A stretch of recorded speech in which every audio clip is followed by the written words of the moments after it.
The trading station Nexus Prime floated in the darkness of space like a giant metal city. Ships from hundreds of different worlds came and went every day. Inside its massive halls, aliens from across the galaxy bought and sold everything from rare metals to exotic foods. The air buzzed with the sounds of dozens of different languages mixing together. Taimin walked slowly through the busy market area. He was tall for a human, with dark hair and steady eyes that missed nothing. His clothes were simple but well-made, the kind that could handle rough work. On his belt hung tools that looked ordinary, but had been modified in small ways that only an engineer would notice. He stopped at a stall selling computer parts and picked up a small device, turning it over in his hands to examine how it was built. The vendor was a blue-skinned alien with 3 arms and eyes that could move in different directions at the same time. "That piece is very advanced," the vendor said in broken galactic standard language. "Made on the inner worlds. Very expensive, but very good quality." Taimin nodded and continued looking at the device. He had worked with similar technology back on Earth, but this version was more compact. His mind was already thinking about how the design could be improved. Not far away, Sojin was examining samples of alien plant life at another stall. She was smaller than Taimin, but moved with the same careful attention to detail. Her scanner made soft beeping sounds as she tested each sample for chemical composition. The plant seller, a creature that looked like a walking tree with golden bark, watched her work with curiosity. "You study life forms," the plant seller observed. Its voice sounded like wind through leaves. "Most buyers just want to know if something is safe to eat or profitable to sell." "I study how different life adapts to different worlds," Sojin replied. "Every planet creates its own solutions to the same basic problems. Food, shelter, protection from danger. It is fascinating how many different answers exist." The third human, Wubin, was younger than his 2 companions. This was his first time leaving Earth's solar system, and everything amazed him. He moved between stalls with excitement, asking questions about things he had never seen before. Despite his youth and enthusiasm, he kept one eye on his surroundings at all times. Growing up in the rougher parts of Seoul had taught him that danger could come from anywhere.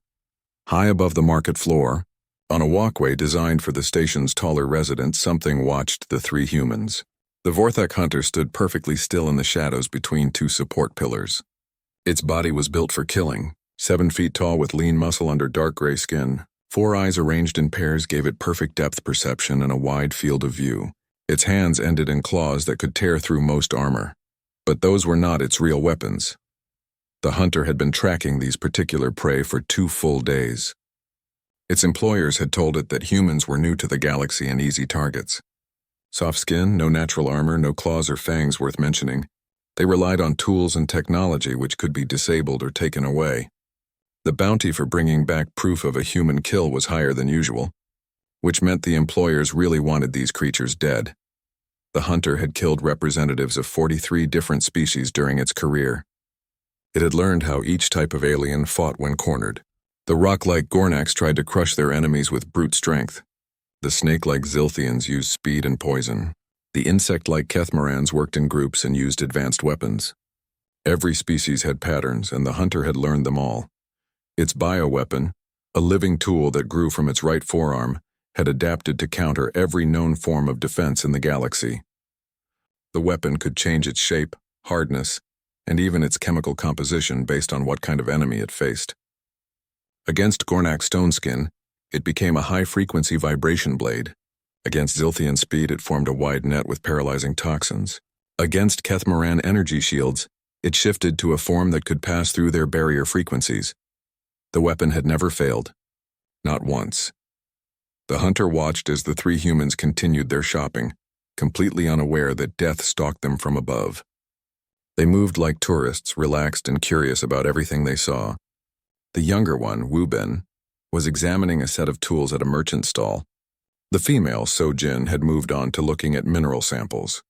The older male, Taimin, was still discussing computer technology with the 3-armed vendor. Other aliens in the market gave the humans polite space, but showed no particular concern about them. If anything, some of the larger predatory species seemed to view them with something like amusement, the way a wolf might look at a house cat that had wandered into the forest.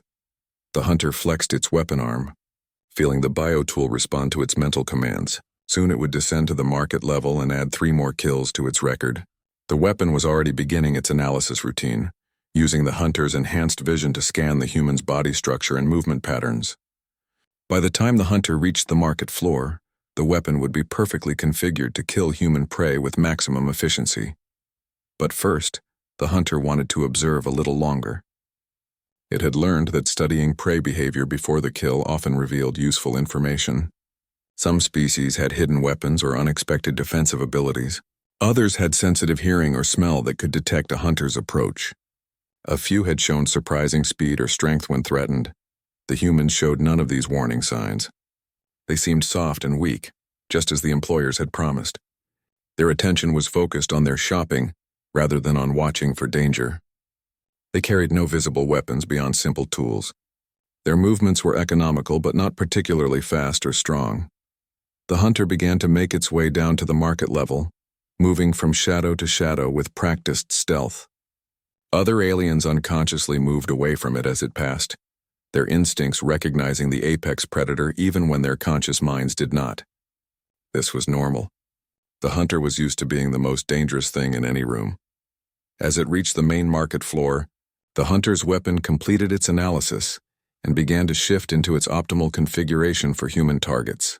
The biotool extended from its forearm, forming a long blade with a crystalline edge designed to cut through human bone and tissue with minimal resistance. The hunt was about to begin. Timin was still examining the computer component when something made him look up. His conversation with the vendor stopped mid-sentence. His body language shifted almost imperceptibly, from relaxed interest to alert readiness. Wubin felt it too. The sensation of being watched by something dangerous was familiar from his youth. Without moving his head, his eyes began scanning the crowd around them. Sojin's scanner reading suddenly became less important than the feeling that something was wrong. She straightened up from the mineral samples and casually positioned herself where she could see more of the market area. The hunter stepped out of the shadows between stalls, its weapon fully extended and ready to kill.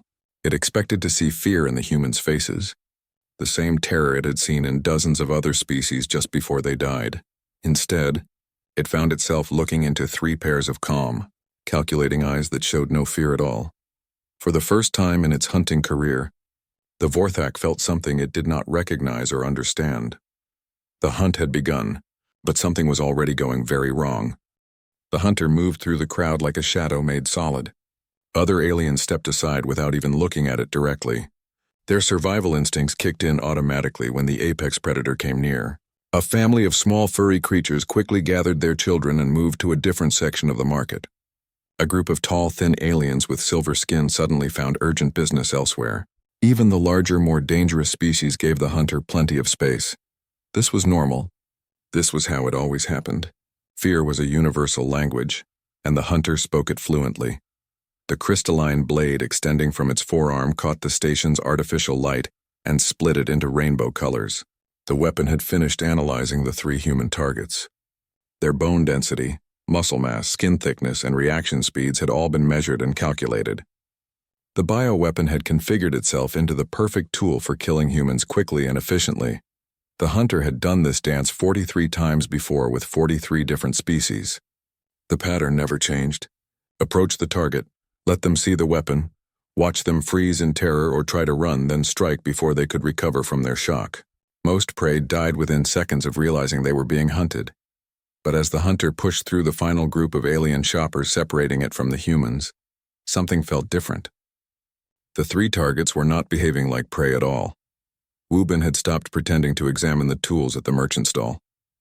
His body remained relaxed and casual, but his eyes were now constantly moving, tracking every person within 20 feet of their position. One hand rested near a heavy plasma cutter on the vendor's table, close enough to grab it in half a second if needed. Sojin had put away her scanner and samples. She stood with her back to a solid wall, giving her a clear view of the entire market area in front of them. Her stance looked natural and comfortable, but it was actually a perfect defensive position that would be difficult to attack from behind or from the sides. Taemin had set down the computer component he had been examining. He turned to face the approaching hunter directly, his movements smooth and controlled. There was no surprise in his expression, no fear, no panic. Instead, there was something the hunter had never seen before in prey. Recognition. The human was looking at the hunter the same way the hunter looked at its targets. Like a predator evaluating a threat. The hunter hesitated for just a moment. This was not how prey was supposed to behave. Interesting, Taman said in clear galactic standard. His voice was calm and steady. Bioadaptive weapon system. Probably responds to target analysis data to optimize its killing configuration. The words hit the hunter like a physical blow. The human was not just unafraid. The human was studying the hunter's weapon and understanding how it worked. In seconds, without any scanning equipment or computer analysis, the soft-skinned creature had figured out the basic principles behind technology that had taken the hunter's species centuries to develop. Bilateral symmetry suggests a predator species, Sojin added, her voice equally calm. She was speaking to her companions but loud enough for the hunter to hear. Four eyes mean excellent depth perception. Muscle distribution indicates speed and strength optimized for short bursts rather than endurance. Now the hunter felt something it had never experienced before. The prey were analyzing it the same way it analyzed them. They were discussing its capabilities like scientists examining a specimen. There was no fear in their voices, only professional curiosity. Wu Bin had casually picked up the plasma cutter and was holding it like he had used similar tools many times before. The weapon looks organic. Living metal, maybe. That would explain how it can change shape so quickly. The hunter's four eyes focused on the young human with growing alarm. The creature had identified the most important feature of the bioweapon just by looking at it. Information that was supposed to be secret, known only to the hunter's own species and their weapon makers.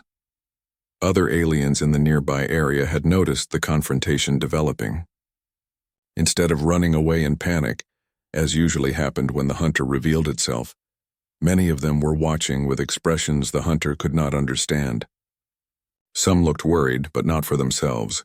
Others seemed almost sad. A massive Gornak merchant, his rock-like skin scarred from many battles, shook his head slowly and muttered something in his own language. A group of Zilthian traders made clicking sounds that might have been laughter, but not the kind that came from seeing something funny.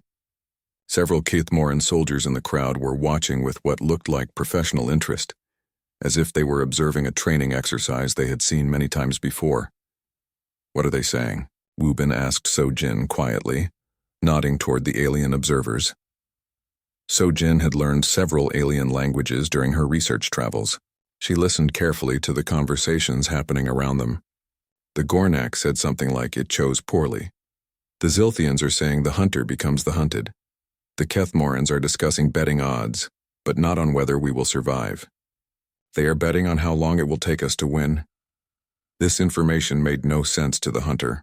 These other species should be expecting the humans to die quickly and horribly. That was what always happened when the hunter revealed its weapon.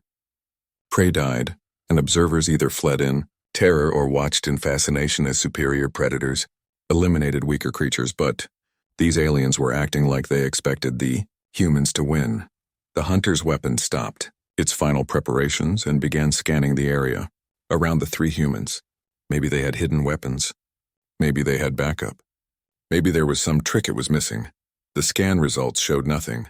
No hidden technology, no concealed weapons, no allies waiting to intervene. Just three soft-skinned humans with simple tools and clothing, standing calmly in a market full of aliens who somehow thought these weak creatures could defeat the most dangerous predator in the galaxy. Taman took one step forward. Just one small step, barely the length of his foot. The hunter took one step backward. The movement was automatic, instinctive, and completely wrong.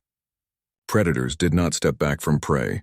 Predators moved forward, pressed their advantage, struck when the moment was right.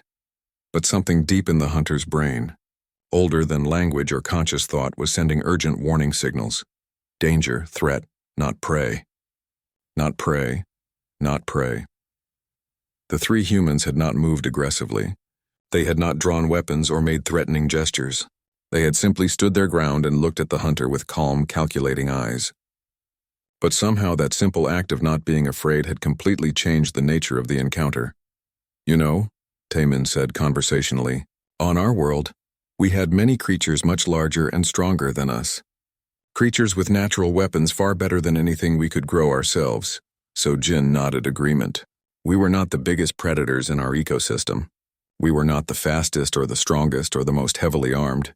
Wubin smiled, an expression that somehow managed to be both friendly and threatening at the same time. But we were still here when most of those other predators went extinct.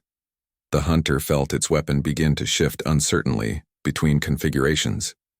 The biotool could not decide which setting would be most effective against these strange creatures who showed no fear and seemed to understand exactly what they were facing for the first time in its long career as the galaxy's most successful assassin. The Vorthak hunter began to wonder if it had made a terrible mistake. The hunter had studied every known species in the galaxy. It knew exactly how each one fought when their lives were in danger. The knowledge was stored in its bioweapon, in its instincts, and in the scars that covered its body from decades of successful hunts. Gornak warriors were simple and direct. They relied on their stone-like skin for protection and their massive strength to crush enemies. When threatened, they charged straight forward, trying to get close enough to use their natural advantages. The hunter's weapon had learned to become a high-frequency blade that could shatter even Gornak stone skin. Zilthian assassins were fast and tricky. They used poison and speed, striking from unexpected angles and disappearing before their enemies could fight back. But they were fragile once caught. The hunter's weapon became a wide net with paralysis toxins when facing Zilthians. Kethmoran soldiers fought with advanced technology. Energy shields, plasma weapons, powered armor that could stop most attacks. But they followed strict military patterns that could be predicted and countered. The hunter's weapon learned to shift into forms that could pass through their energy defenses. Every species had weaknesses. Every species followed patterns that could be learned and exploited. This was how the hunter had become the most feared assassin in the galaxy. But humans were different. The hunter raised its bioweapon, the crystalline blade gleaming in the market's artificial light. The weapon's sensors focused on Taemin, analyzing his stance, his muscle tension, the direction of his gaze. All the data flowed into the weapon's adaptive matrix, preparing it for the perfect killing strike. Instead of charging like a Gornak, or dodging like a Zilthian, or raising shields like a Kethmoran, Taemin did something completely unexpected. He smiled. Bioadaptive weapon, the human said, as if he was having a casual conversation with a friend. Very impressive technology. Your species must have spent centuries developing something that's sophisticated. The hunter struck without warning, its blade moving faster than most eyes could follow. The weapon had calculated Taemin's position, speed, and likely defensive reactions. The strike was aimed at a point where the human would be in half a second, accounting for normal prey responses to a sudden attack. But Taemin was not there. The human had moved at the exact moment the hunter committed to its attack, flowing sideways like water around a rock. The movement was not faster than the hunter's strike, but it was perfectly timed. More importantly, it was not a movement the weapon had ever encountered before. Not the desperate leap of a Gornak, not the lightning-quick dodge of a Zilthian, not the calculated retreat of a Kethmoran. Taemin had moved like he was dancing. While the hunter's weapon passed through empty air, the human's hand closed around a metal rod from the vendor's stall. In the same smooth motion, he connected it to a power cell from another nearby display. Suddenly, the improvised weapon was crackling with electrical energy. Interesting adaptation, Sojin observed, watching the hunter's weapon shift and change as it tried to analyze what had just happened. But it only works if your enemy fights the way you expect them to. The hunter spun around, bringing its weapon up in a defensive position. But the three humans had scattered, not randomly, like panicked prey, but in a calculated pattern that put them at 3 points around the hunter's position. They had created a tactical situation where any attack on one of them could be countered by the other two. Wubin now held the plasma cutter in one hand and a gravity manipulator tool in the other. Neither device had been designed as a weapon, but in his hands they looked deadly. You studied how to fight warriors and assassins and soldiers, he said. But did you ever study how to fight engineers and scientists and traders? The hunter's weapon was cycling through configurations rapidly now, unable to settle on any single form. Every time it adapted to counter one human's position or weapon, the others would shift their stance or grab a different tool, creating a new situation that required a different response. "This is fascinating," Sojin said, pulling out a small device that looked like a scientific scanner. "Your weapon is trying to adapt to fight 3 different combat styles at once, but we keep changing the parameters of the encounter." She was not just observing. The scanner in her hands was recording everything, analyzing the hunter's movement patterns, the weapon's adaptation cycles, even the creature's breathing and heart rate. Information that could be used to predict its next move. Taemin hefted his improvised weapon, testing its weight and balance. On Earth we had predators that were faster than any Zilthian, stronger than any Gornak, better armed than any Kethmoran. "Do you know how we survived them?" The hunter tried to answer but found it had no words. Everything it thought it knew about predator and prey relationships was being turned upside down. "We did not try to be faster or stronger," Taemin continued. "We learned to be smarter. We learned to work together, and we learned to use tools." The human's improvised weapon was no longer just a metal rod with a power cell attached. Somehow, while talking, he had added components from 3 different vendor stalls. Now it was something the hunter's weapon had never seen before and could not analyze. "Every creature on our world fought in predictable ways," Sojin added. "Big cats used stealth and speed. Bears used strength and claws. Wolves used pack tactics. But they all followed their instincts. They could not change their basic nature." Wubin grinned, an expression that would have been friendly on most faces but somehow looked dangerous on his. "Humans do not have instincts like that. We adapt. Every fight is different. Every enemy is different. Every solution is custom-made." The hunter realized with growing horror that its weapon was not just failing to find an effective configuration. It was actually becoming less effective as it tried to adapt. Each time it changed to counter one threat, it became more vulnerable to the others. The humans were using the weapon's own adaptability against it. Other aliens in the market had stopped what they were doing to watch. Instead of the fear and excitement that usually accompanied a hunter's kill, the crowd showed a mixture of professional interest and what looked almost like sympathy. For the hunter, a Gornak merchant approached the edge of the conflict area and spoke in galactic standard so everyone could understand. "First time hunting humans, yes?" The hunter could not answer. It was too focused on trying to track 3 different opponents who kept moving in ways its experience could not predict. "Humans are not like other species," the Gornak continued. "Other species fight the way their bodies tell them to fight. Humans fight the way their minds tell them to fight. Very different thing." A Zilthian trader slithered closer, her serpentine body coiling in amusement. "We heard stories from the Outer Rim. Humans do not win fights by being better than their enemies. They win fights by making their enemies worse than humans." The hunter's weapon finally stopped changing configurations, not because it had found the perfect form, but because it had run out of options. Nothing in its vast database of combat adaptations seemed to work against opponents who refused to fight according to any known pattern. For the first time in its hunting career, the Vorthak did not know what to do next. The standoff continued as more aliens gathered around the conflict area. Word was spreading through the market that something unusual was happening. Creatures from dozens of different worlds pressed closer to get a better view, but they maintained a respectful distance.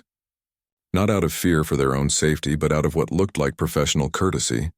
The hunter's secondary eyes scanned the growing crowd while its primary eyes stayed locked on the 3 humans. Something was very wrong with this situation. The aliens watching were not behaving like normal observers of a hunt. They were acting like they were watching a sporting event where they already knew who would win.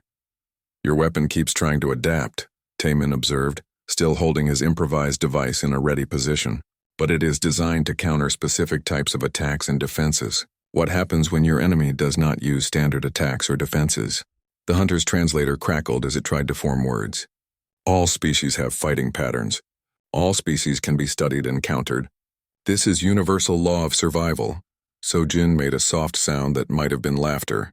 "Universal law, maybe. But humans are not good at following universal laws. We tend to find ways around them." She gestured to her scanner, which was still recording everything. "Your weapon has tried 47 different configurations in the last few minutes. None of them gave you a decisive advantage against any of us. Do you know why?" The hunter did not answer, but its weapon shifted uncertainly between 2 different blade forms. "Because we are not fighting you," Wubin explained. "We are fighting your weapon's expectations about how we should fight you." A massive creature with 6 legs and armor-like scales pushed through the crowd to get a better view. Its translator spoke in a deep, rumbling voice. Human fighting style is very confusing for first-time observers. They do not fight to win quickly. They fight to make enemy lose slowly. An elderly Zilthian with silver scales and clouded eyes slithered forward. Despite its age, it moved with the fluid grace of a born predator. I have seen humans fight before. Watched them defeat creatures much larger and more dangerous than themselves. They do not try to be strongest or fastest. They try to be most annoying. The hunter's weapon was now cycling between configurations so rapidly that it looked like liquid metal flowing over the creature's arm. The biotool's artificial intelligence was overloading, trying to process too many different tactical scenarios at once. Annoying, the hunter managed to ask.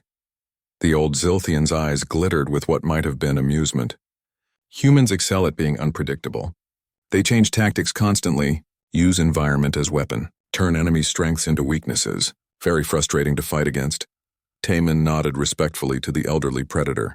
You have fought humans before? Not fought, the Zilthian corrected. Observed. Humans hired by mining company to deal with dangerous creatures on new colony world. Watched them hunt pack of crystal bears that had killed dozen Gornak workers. The crowd grew quiet, listening to the story. Crystal bears are perfect predators for ice worlds. Armor harder than diamond. Claws that can cut through starship hull. Pack hunting instincts refined over millions of years. Each bear stronger than 10 Gornaks together. The hunter's attention was split between the story and keeping track of the three humans, who had not moved aggressively but continued to shift their positions in small ways that kept changing the tactical situation. Humans did not try to fight bears directly, the Zilthian continued. Instead, they studied bears for several days, learned their hunting patterns, their territory boundaries, their social structure. Then humans did something very strange, and what did they do? Asked a young Kethmaran soldier whose compound eyes were wide with curiosity. They convinced the bears to fight each other. The crowd made various sounds of surprise and disbelief. Humans used pheromone synthesizers to create false scent trails, made it look like rival bear packs were invading each other's territory. Within 1 week, bears had eliminated each other through territorial conflicts. Humans never fired single shot. So Jin smiled at this story. Humans are persistence predators. On our world, we did not hunt by being faster than our prey. We hunted by being more patient and more clever.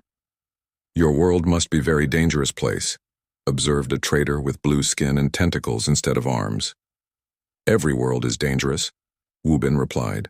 But on Earth, humans were never the apex predators. We were the species that specialized in surviving everything else.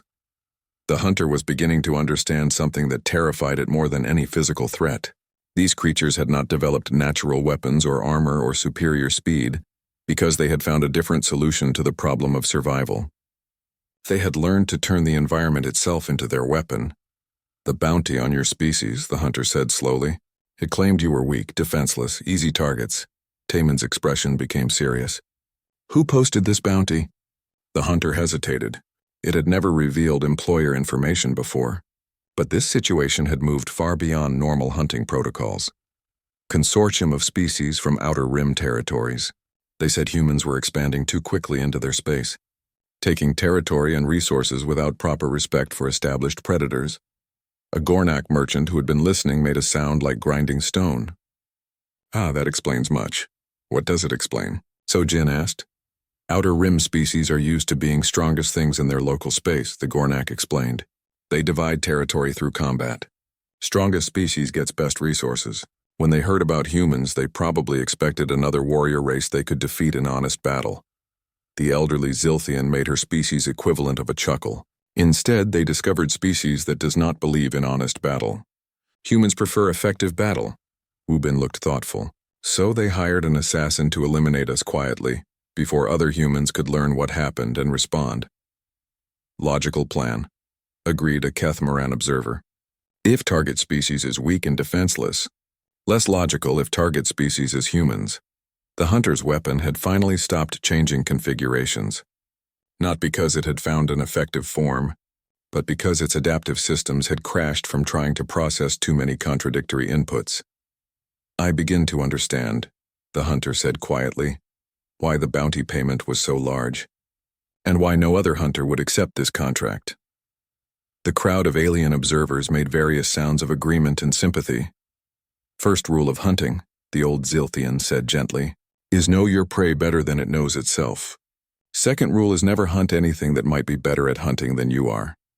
The hunter looked at the three humans, who had not moved aggressively or made any threatening gestures, but had somehow completely neutralized the most advanced bioweapon in the known galaxy through nothing more than tactical positioning and improvised tools. What are you? The hunter asked. Taman answered simply, we are humans. We adapt. The realization hit the Vorthak hunter like a physical blow to its chest. For its entire adult life, it had been the apex predator in every situation it encountered. It was the creature that other creatures feared. It was the shadow that made entire species check over their shoulders when they traveled through dangerous space. Now, for the first time, it was experiencing what it felt like to be prey. The three humans had not attacked it. They had not even threatened it directly. But somehow, through positioning and psychology and simple tactical awareness, they had turned the hunter into the thing being hunted. This is impossible, the hunter said, its voice carrying a tremor that had never been there before. I am apex predator. My weapon is superior to any defense. My speed and strength exceed yours by significant margins. Taman nodded calmly, as if agreeing with everything the hunter had said. You are probably right about all of those things. In a direct fight under controlled conditions, you would most likely win. Then why do I feel like prey? Sojin consulted her scanner readings. Because you are thinking like a specialist and we are thinking like generalists. Your weapon is designed to be the perfect solution to any specific problem, but we are not presenting you with a specific problem to solve. The hunter looked around the circle the humans had created. They were not standing at the optimal distances for any known combat formation. They were not holding their improvised weapons in any recognized fighting stance.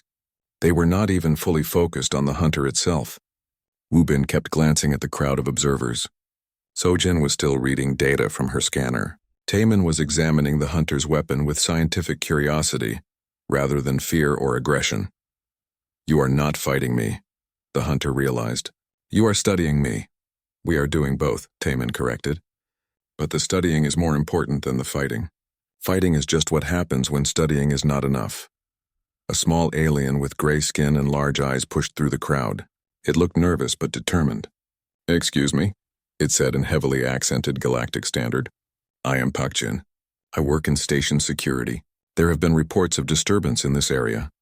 The hunter turned one of its secondary eyes toward the security officer, while keeping its primary attention on the humans. I am conducting lawful hunt under galactic predator-prey regulations. These are my designated targets. Pakjin looked at his handheld scanner, then at the hunter, then at the three humans who were standing calmly in their loose triangle formation. Sir, I need to inform you that humans are classified as protected study species under Galactic Council Resolution 847 Delta. Hunting them without proper research permits is illegal in council space. The hunter felt another shock run through its system. That classification did not exist when I accepted this contract. The classification was approved 6 days ago, Pakjin explained apologetically. Emergency vote by the council after several incidents involving humans in contested territories. All hunting licenses for human targets have been suspended pending further study. Wubin grinned at this news. Looks like we are officially too interesting to kill.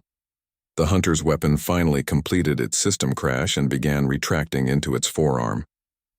Without the biotool's constant adaptation cycles running, the creature could think more clearly, and what it was thinking was deeply disturbing. The employers who hired me, the hunter said slowly. They knew about this classification change. Almost certainly, agreed a Kethmorn observer. Outer Rim species have excellent intelligence networks. They would have known that legal hunting window was closing soon. So Jin looked up from her scanner. Which means they sent you here knowing that you would be breaking galactic law. If you had succeeded in killing us, you would have been guilty of murdering protected sentience. The hunter had never been set up before. In its long career, employers had sometimes provided incomplete information or failed to mention certain dangers, but no one had ever deliberately sent it on an illegal hunt that would result in criminal charges. They wanted you to be caught, Taimin observed. Dead humans would have created diplomatic incident between the Outer Rim territories and the Galactic Council. But a rogue hunter caught committing illegal murders would just be a criminal justice matter. You were supposed to be scapegoat, added the elderly Zilthian. take blame for deaths while real perpetrators remained hidden.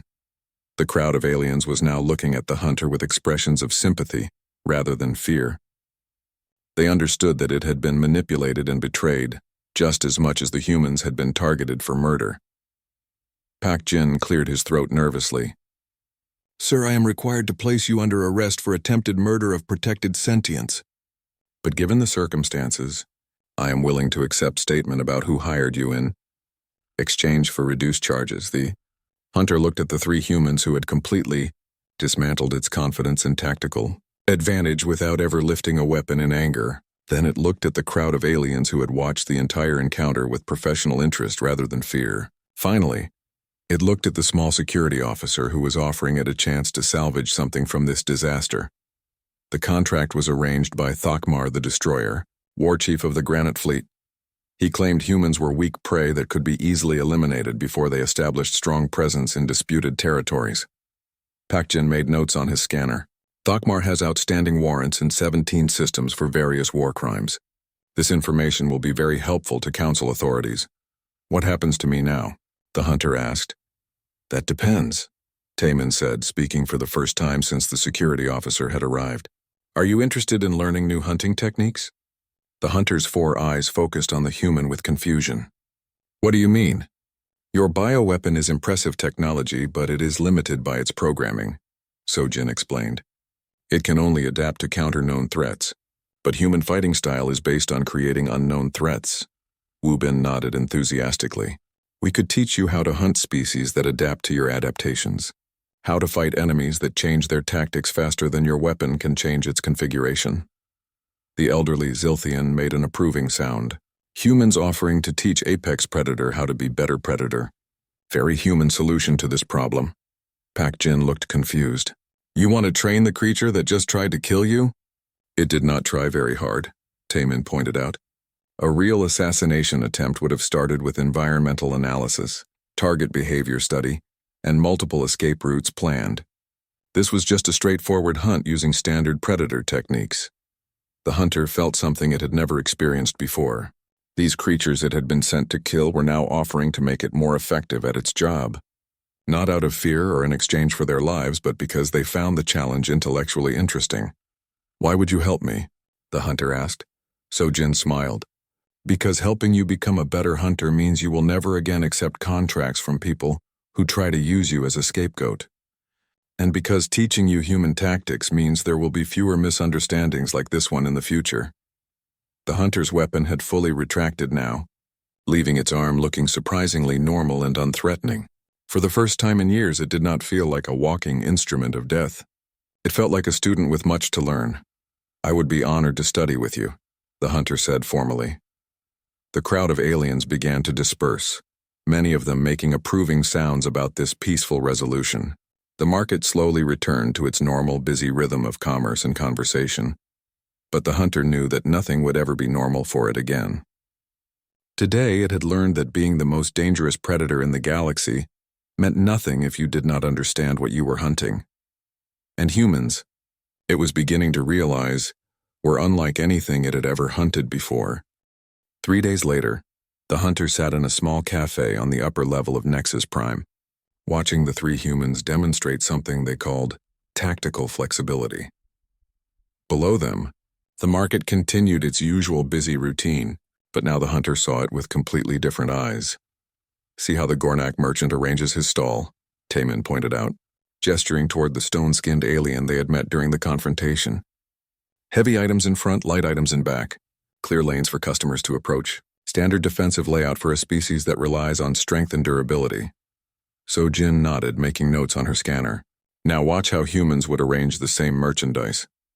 She had convinced the Gornak to let her reorganize one section of his stall as a demonstration. The result looked chaotic compared to the neat, logical arrangement the merchant preferred. Items of different sizes and weights were mixed together. The customer approaches were indirect rather than straight lines. Nothing followed the standard patterns that other species expected. Looks messy, the hunter observed. Exactly, Wu Bin agreed cheerfully. But messy is harder to predict. If someone wanted to attack this stall, they could not plan their approach in advance because there is no clear pattern to counter. The hunter was beginning to understand. For 3 days, the humans had been teaching it that effectiveness was not the same thing as efficiency. Its bioweapon was incredibly efficient at solving specific problems. But human tactics were effective at creating problems that could not be solved by any specific tool. Your weapon adapts to counter-known fighting styles, Taemin explained. But what if your enemy does not use any known fighting style? What if they invent new tactics during the fight itself? This was the concept the hunter found most difficult to grasp. Every species it had studied fought according to their nature. Gornaks used strength because they were strong. Zilthians used speed because they were fast. Kethmorans used technology because they were smart. Humans seemed to fight according to whatever would be most effective against their specific opponent in their specific situation.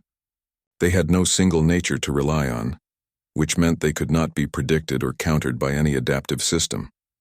On Earth, Sojin said, sipping a drink made from fermented fruits that would be poisonous to most other species, we had a saying, when the only tool you have is a hammer, every problem looks like a nail.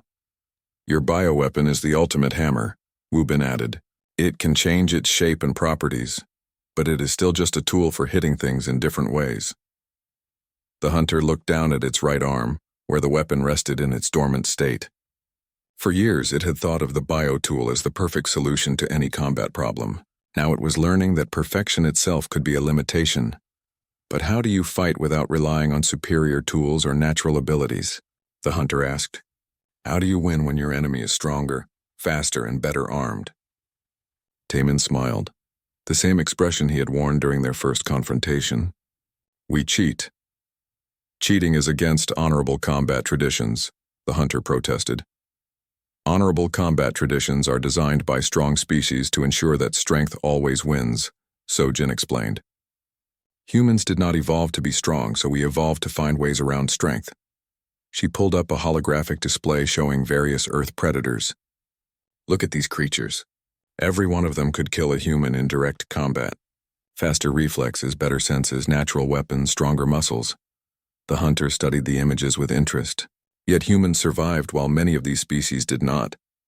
We survived because we learned to make survival about more than just individual combat, Wubin explained. We used persistence hunting. We would track an animal for days or weeks until it collapsed from exhaustion. We used pack tactics, but not like wolves. Wolf packs have fixed hierarchies and predictable roles. Human groups change their organization based on the situation. The hunter was taking careful notes on everything it learned. This information was unlike anything in its species' databases about combat and predation. Most importantly, Taemin continued, we learned to use the environment as a weapon. We would drive prey over cliffs into water where they could not swim, into areas where they would get trapped or lost. We turned the landscape itself into our ally. A chime from the cafe's communication system interrupted their conversation. Pak Jin, the security officer, appeared on the screen looking excited. Hunter, I have news about your former employers, he said. The Granite Fleet tried to raid a human colony world yesterday. The attack lasted exactly 17 minutes. The hunter leaned forward with interest. 17 minutes seems very fast for space combat. Did the humans retreat? Pak Jin's expression showed what might have been amusement.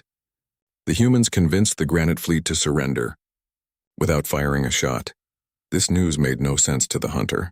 Thokmar the destroyer commanded one of the most feared pirate fleets in the Outer Rim territories. His ships were heavily armed and crewed by experienced warriors from a dozen different species. How is this possible? The hunter asked. The humans had been monitoring Granite Fleet communications for several weeks, Pak Jin explained. They knew about the planned attack and prepared accordingly. When the pirate ships arrived, they found what appeared to be a defenseless colony with no military vessels in orbit. So Jin was grinning now. Let me guess. The colony was not as defenseless as it appeared. The colony had been evacuated except for essential personnel, Pak Jin confirmed. But the humans had spent those weeks turning the entire planet into a trap. Every building, every vehicle, every piece of infrastructure had been modified with hidden weapons, surveillance systems, and communication jammers. The hunter began to understand what had happened. They turned the colony into a weapon. When the Granite Fleet landed their troops, they found themselves surrounded by an entire world that was designed to fight them, Pak Jin continued. Every doorway was a potential ambush point. Every street could be blocked or flooded with toxic gas. Every building could be collapsed remotely if enemies took shelter inside. Wu Bin laughed. Classic human tactics. Instead of building stronger defenses, they made the attackers defeat the planet itself. Thokmar realized that his forces could spend months trying to capture a colony that might explode around them at any moment. Pak Jin said. He chose to negotiate rather than risk his entire fleet in an environment where humans controlled every variable. The hunter felt something like awe. It had always thought of combat in terms of superior forces meeting and the stronger side winning. But humans had redefined the entire concept of what constituted force. The colony surrender terms were interesting, Pak Jin added. Thokmar agreed to pay reparations for the attack attempt, provide information about other planned raids, and submit to Galactic Council jurisdiction in exchange for safe passage out of human space. And the humans accepted these terms? The hunter asked. They negotiated for additional concessions, Pak Jin replied, including a formal agreement that the Granite Fleet would never again target human settlements, and that Thokmar would testify against other Outer Rim leaders who had participated in the conspiracy to hire illegal hunters. Timon stood up from the cafe table, stretching his arms. Well, that should take care of our bounty problem. Hard to maintain a price on our heads, when the people who posted it are now cooperating with galactic authorities. The hunter realized that the humans had not just defended themselves against the Granite Fleet. They had turned their attackers into allies in a larger campaign against the species who had originally targeted humans for elimination. This is why you offered to teach me, the hunter said. You were not just being kind to a defeated enemy. You were recruiting a potential ally. Sojin nodded. Everything is connected. Teaching you about human tactics makes you less likely to accept contracts against us in the future. It also means you can share information about species who might pose threats to other humans, and it gives us insight into how other apex predators think and operate. Most importantly, Wu Bin added, it means there is one less misunderstanding in the galaxy. Most conflicts happen because different species assume that everyone else thinks and fights the same way they do. The hunter looked out at the busy market below, where dozens of species conducted peaceful business together. For the first time, it understood that this cooperation was not just about trade and profit. It was about different forms of intelligence learning to work together instead of simply trying to dominate each other. I have spent my entire adult life as a hunter, the hunter said quietly. But I think I am ready to learn how to be something else. Taemin smiled. What would you like to be? The hunter considered this question carefully. It had never imagined having a choice about its role in the galaxy. I would like to be a teacher, the hunter said finally. I want to help other species understand what I learned here. That being the strongest or fastest or best armed does not matter if you do not understand what you are truly fighting. Sojin raised her cup of fermented fruit juice in a toast. To new understandings, the hunter raised its own cup, filled with a nutrient mixture that would be toxic to most other species. To learning that the greatest strength is knowing when not to use strength at all, as the 3 humans and 1 former assass